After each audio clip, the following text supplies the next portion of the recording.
താങ്കൾ സഞ്ചരിച്ച വഴികൾ അത്ര എളുപ്പമല്ലെന്ന് താങ്കൾ ഒരുപാട് ഇന്റർവ്യൂസിൽ പറഞ്ഞിട്ടുണ്ട്. ഇപ്പോൾ ഈ റീസെൻ്റ് ആയിട്ട്, അതായത് സിനിമാ മേഖലയെക്കുറിച്ച് പണ്ടും മലയാള സിനിമാ മേഖലയെക്കുറിച്ച് പണ്ടും ആൾക്കാർ പലതരം ഗോസിപ്പുകൾ പറയുന്നു. ഒരിക്കലും അതൊരു നോർമലായിട്ടുള്ള ആൾക്കാർക്ക് പറ്റിയ ഒരു ഇടമല്ല, അതൊരു വേറൊരു തലത്തിലുള്ള ആൾക്കാരാണ് അതിൽ എപ്പോഴും എത്തിച്ചേരുക. പിന്നെ അതിൽ ചെന്ന് പെട്ട് കഴിഞ്ഞാൽ വേറൊരു ലോകമാണ്. പലതരം അഡ്ജസ്റ്റ്മെൻറ്റുകൾക്കും പലതരം വിട്ടുവീഴ്ചകൾക്കും പിന്നെ ഈ പറയുന്ന പോലെ ഒരു മാഫിയയുടെ കീഴിൽ പ്രവർത്തിക്കുന്നത് പണ്ട് മുതലേ ഒരു ടോക്കുണ്ട്.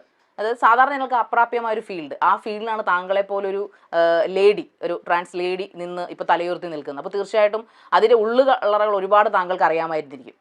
അതൊക്കെ കണ്ടും കണ്ണടച്ചും അല്ലെങ്കിൽ ചിലപ്പോൾ പ്രതികരിച്ചും ഒക്കെ ആയിരിക്കും ഈ ഫീൽഡിൽ ഇവിടെ എത്തിയിട്ടുണ്ടാവുക. ആ പ്രതികരണങ്ങൾ വളരെ വേഴ്സ്റ്റായിട്ട് സമൂഹങ്ങൾ ഏറ്റെടുത്തിട്ടുണ്ട്. താങ്കളുടെ ഇപ്പം ചൂഷണങ്ങളുടെ ഒരു എണ്ണം തന്നെ പറഞ്ഞു കഴിഞ്ഞു. ഇവനിപ്പോൾ അതിപ്പോൾ ഒരു സിനിമാ മേഖല എന്ന് പറയുമ്പോൾ അത് കുറച്ചുകൂടി ഗ്ലാമറസ് ആയിട്ടുള്ള ലോകമാണ്. അപ്പം അതിനെ കുറച്ചും കൂടി പുഷപ്പ് ചെയ്യാനും അത് കുറച്ചും കൂടി സെൻസേഷണൽ ആക്കാനും സൊസൈറ്റിക്ക് എപ്പോഴും ഇഷ്ടമാണ്. അറ്റ് ദ സെയിം ടൈമിൽ നമ്മുടെ സൊസൈറ്റിക്ക് ചുറ്റിനും നടക്കുന്നുണ്ട് ഇതല്ല, ഇതിനപ്പുറത്ത് നടക്കുന്നുണ്ട്. ഈ അടുത്തൊരു ഇൻസ്റ്റാഗ്രാമിൽ ഒരു റീല് വന്നത് കണ്ടില്ലേ? ഒരു ഓഫീസിലെ ഒരു 2 ബോയ്സ് അവിടുത്തെ ഒരു സ്റ്റാഫിനെ സെക്ഷലി അബ്യൂസ് ചെയ്യുന്നത്. ഒരാളടുത്ത് അവർ ഇൻട്രസ്റ്റോട് കൂടി പെരുമാറുന്നു, ഒരാളടുത്ത് അവർക്ക് ഇൻട്രസ്റ്റ് ഇല്ലാതെ കൂടി പെരുമാറുന്നു. ദാറ്റ് ഈസ് എ സിറ്റുവേഷൻ ആണ്. സോ മേ ബി അതുപോലെ തന്നെ ഇപ്പോൾ രാവിലെ കോളേജിലേക്ക് ഒരുങ്ങിക്കെട്ടി പോകുന്ന എത്ര പെൺകുട്ടികൾ കോളേജിലേക്ക് എത്തിച്ചേരുന്നു എന്ന് നമുക്ക് കണ്ടുപിടിക്കാൻ പറ്റാറില്ല.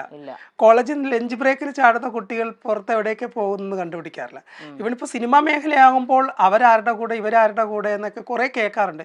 ഇവനിപ്പോൾ എനിക്കും കേട്ടിട്ടുണ്ട്. ഞാനിപ്പോൾ ഏതെങ്കിലും ഒരു ഹോട്ടലിൽ റെസ്റ്റോറൻറ്റിൽ ഒരു കോഫി കുടിക്കുന്ന സമയത്ത് അവിടെ ഒരു നടനെ കണ്ടു കഴിഞ്ഞ് ഞാൻ ആ നടൻ്റെ കൂടെ ആയിരുന്നു അന്ന് ആ ഹോട്ടലിലെന്ന് പറഞ്ഞിട്ടുള്ള സാഹചര്യങ്ങളുണ്ട്. ഇത് സത്യം നമുക്ക് മാത്രമല്ല അറിയത്തുള്ളൂ. അതെ. ഇപ്പോൾ റീസെൻ്റ് ആയിട്ട് ഈ മലയാള സിനിമയുടെ പ്രശ്നങ്ങൾ ഹേമ കമ്മിറ്റി റിപ്പോർട്ട് എന്ന് പറഞ്ഞിട്ട് ഒരു റിപ്പോർട്ട് പുറത്തു വന്നു. വളരെ പൊട്ടിത്തെറികൾ ഉണ്ടാക്കാവുന്ന ഏതാണ്ട് 5 വർഷത്തോളം നമ്മുടെ സർക്കാർ അതിനെ പൂഴ്ത്തി വെക്കുകയും ഏതാണ്ട് 2017 അതിക്രമണം, ഒരു പ്രശസ്തയായ നടിക്ക്, താങ്കളുടെ സുഹൃത്ത് എന്ന് താങ്കൾ തന്നെ പറഞ്ഞിട്ടുണ്ട്, താങ്കളുടെ വളരെ അടുത്ത സുഹൃത്തായിരുന്ന ഒരു നടിക്കെതിരെ, പേര് ഞാൻ പരാമർശിക്കുന്നില്ല, എല്ലാവർക്കും അറിയാമെങ്കിൽ കൂടിയും അവർക്കെതിരെ അതിക്രൂരമായ ആക്രമണം നടന്നപ്പോൾ താങ്കൾ അവർക്കൊപ്പം നിന്നു. അവരുടെ അന്ന് രാത്രിയിൽ, ആ സംഭവം നടക്കുന്ന രാത്രിയിൽ താങ്കൾ വളരെ വേദനയോടെ പറയുകയുണ്ടായി അവരുമായിട്ട് മീറ്റപ്പ് ഫിക്സ് ചെയ്തിരുന്ന രാത്രി കൂടായിരുന്നത്. ഒരുപക്ഷെ അങ്ങനെ സംഭവിച്ചിരുന്നെങ്കിൽ ആ നടിക്ക് അങ്ങനെ സംഭവിക്കില്ലായിരുന്നേക്കാൻ, ചിലപ്പോൾ ഒന്ന് വിളിക്കാമായിരുന്നില്ല എന്നൊക്കെ ചോദിച്ചിട്ടുണ്ടായിരുന്നു ഇന്റർവ്യൂവിലൂടെ. മേ ബി നിമിത്തമായിരിക്കാം, അതെല്ലാം സംഭവിച്ച നിമിത്തമായിരിക്കാം. കാരണം ഞാൻ ഇതിനെപ്പറ്റി കുറേ സംസാരിച്ചിട്ടുള്ളതാണ്. അപ്പം അതുകൊണ്ട് തന്നെ പലയിടങ്ങളിലും നിന്ന് ഞാനിങ്ങനെ തഴയപ്പെടുകയും ഒരു ഡിപ്ലോമാറ്റിക് ആയിട്ട് നിൽക്കുന്ന ഒരു അവസ്ഥ എനിക്ക് വന്നിട്ടുണ്ട്. സോ ഞാൻ ആ ചാപ്റ്റർ ക്ലോസ് ചെയ്തു. ബിക്കോസ് ഇപ്പം നടി ആക്രമിക്കപ്പെട്ട കേസ് തന്നെ മാത്രമല്ലല്ലോ, അതിനപ്പുറത്തേക്ക് ഒരുപാട് കാര്യങ്ങൾ നമുക്ക് ചുറ്റുവട്ടത്ത് നടക്കുന്നുണ്ട്. ഇപ്പൊ ഹേമ കമ്മീഷൻ കുറച്ച് നാൾ ആകുമ്പോൾ ക്ഷേമ കമ്മീഷൻ ആവും. അതാണ് യാഥാർത്ഥ്യം. അതാണ് യാഥാർത്ഥ്യം. അത് എപ്പോഴും അങ്ങനെ തന്നെയാണല്ലോ. ഇവനിപ്പോൾ പണ്ട് കാലം മുതലുള്ള നിയമവ്യവസ്ഥകൾ നമുക്കെടുത്ത് അരിച്ചു പിറക്കി നോക്കിക്കഴിഞ്ഞാൽ എവിടെയാണ് നീതി ലഭിച്ചിട്ടുള്ളത്? ഈ ഹേമ കമ്മിറ്റിയിൽ നമ്മുടെ ഈ സിനിമ വ്യവസ്ഥ നീതി ലഭിച്ചിട്ടില്ല നമുക്ക് അങ്ങനെ പൂർണ്ണമായിട്ടും പറയാൻ പറ്റില്ല. നീതി ലഭിക്കുമ്പോൾ നിർഭയ കേസ് എടുത്ത് നോക്കുകയാണെങ്കിൽ 5 പേരെയും വധിക്കുകയാണ് ഉണ്ടായത്. നിർഭയ കേസ് അതൊരു നീതിയാണ്. ഉണ്ട്. അത് പണ്ടരണ്ട് പറഞ്ഞതുപോലെ അത് കുറേ ഇങ്ങനെ ഓടും, എവിടെയെങ്കിലും കൊണ്ട് സ്റ്റോപ്പ് ചെയ്യും, പിന്നെ ആരെങ്കിലും കുത്തിപ്പൊക്കുമ്പോൾ വീണ്ടും അതിൻ്റെ പുറകെ കുറേ ഓടും. അതാണ് യാഥാർത്ഥ്യം, നടന്നുകൊണ്ടിരിക്കുന്ന യാഥാർത്ഥ്യം അതാണ്. ബട്ട് ഈ ഹേമ കമ്മിറ്റി രൂപീകരിച്ചതിൽ എനിക്കൊരുപാട് സന്തോഷമുണ്ട്. ആ കമ്മീഷനിലൂടെ പല കാര്യങ്ങളും പുറത്ത് വന്നതും അതിലും എനിക്ക് സന്തോഷമുണ്ട്. പക്ഷെ പല പ്രമുഖരുടെയും പേരുകൾ അതിനകത്ത് പരാമർശിക്കുന്നില്ല എന്നതൊരു വാസ്തവ വിരുദ്ധതയാണ്. ഐ തിങ്ക് ഞാൻ വായിച്ച ചാപ്റ്ററുകളിൽ അത് കുറേ പേരുടെ പേരുകൾ പരാമർശിച്ചിട്ടുണ്ട്. അത് മീഡിയക്ക് കൊടുത്തിട്ടില്ല എന്നാണ് എനിക്ക് തോന്നുന്നത്. ഐ ഡോണ്ട് നോ, എനിക്ക് അതിന്റെ ബാക്കി കാര്യങ്ങൾ എനിക്ക് അറിയത്തില്ല. ഞാനും കുറച്ചേ വായിച്ചിട്ടുള്ളൂ, കംപ്ലീറ്റ് ഞാനും വായിച്ചിട്ടില്ല. ഓക്കെ. പക്ഷെ അങ്ങനെ കൊടുക്കാതിരിക്കുന്നത് ഇനി വരുന്ന അപ്കമിങ് ആർട്ടിസ്റ്റിന് അതൊരു അങ്ങനെയുള്ള കഴുകന്മാർ അവിടെയും നിലനിന്ന് ഇനിയും പോകാൻ അവർക്കതൊരു കൗച്ചിങ് അല്ലെങ്കിൽ ഒരു സോഫ്റ്റ് ആയിട്ടുള്ള ഒരു സോഫ കൊടുക്കുന്ന രീതിയല്ലേ എന്ന് താങ്കൾക്ക് തോന്നുന്നുണ്ടോ? അത് നമുക്ക് പ്രതികരണശേഷി എവിടെയാണ് നമ്മൾ നഷ്ടപ്പെടുത്തുന്നത്? എന്തിനു വേണ്ടിയിട്ടാണ് നമ്മുടെ പ്രതികരണശേഷി നഷ്ടപ്പെടുത്തുന്നത്? ആ പ്രതികരണശേഷി നമ്മൾ സ്വയം നഷ്ടപ്പെടുത്തുമ്പോഴാണ് ഇങ്ങനെ ഈ ഹേമ കമ്മീഷനൊക്കെ രൂപീകരിക്കേണ്ടതായിട്ട് വരുന്നത്. 1 2 3 4 നമ്മൾ പ്രതികരിച്ചു കഴിഞ്ഞാൽ നമുക്കിപ്പോൾ ഒരു സിനിമാ മേഖല മാത്രമാണോ ഉള്ളത് ജീവിക്കാനായിട്ട്? അത് ഈസി ടു മേക്കിംഗ് മണിയായിട്ട് അത് കാണാതെ ദെൻ നമ്മുടെ സ്കിൽ എന്താണെന്ന് കണ്ടെത്തി നമുക്ക് അതിലൂടെ സ്ട്രഗിൾ ചെയ്യാൻ ശ്രമിച്ചു കഴിഞ്ഞാൽ നമുക്ക് നേരെ അനാവശ്യമായിട്ടൊരു നോട്ടം നോക്കുന്നവരെ പോലും നമുക്ക് നിലയ്ക്ക് നിർത്താൻ കഴിയുന്ന ഒരു ലോകമാണ്, ഒരു കാലഘട്ടമാണിത്. പക്ഷേ അങ്ങനെ ഒരു കാലഘട്ടം അല്ല എന്ന് തെളിയിക്കുകയാണ് ഹേമ കമ്മീഷൻ റിപ്പോർട്ടിലൂടെ. I don't know the right reason.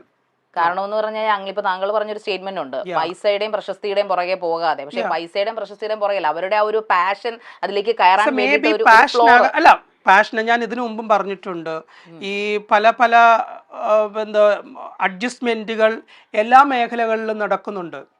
അപ്പൊ ആ അഡ്ജസ്റ്റ്മെന്റിന് നമ്മൾ വില്ലിങ് അല്ല എന്ന് നമ്മൾ തുറന്നു പറയാൻ ബാധ്യസ്ഥരായിരിക്കണമല്ലോ. പക്ഷേ ഈ അഡ്ജസ്റ്റ്മെന്റ് ഞാൻ പല ഇന്റർവ്യൂവിലും പലരും പറയുന്നത് കേട്ടിട്ടുണ്ട്, നമ്മൾ അഡ്ജസ്റ്റ്മെന്റ് എല്ലാം, പക്ഷേ ഏത് മേഖലയിലാണ് സിനിമാ മേഖലയോടൊപ്പം ഇങ്ങനെയുള്ള അഡ്ജസ്റ്റ്മെന്റുകൾ നടക്കുന്ന വേറെ ഏത് മേഖലയാണ്? ഒരുപാട് മേഖലകളുണ്ട്.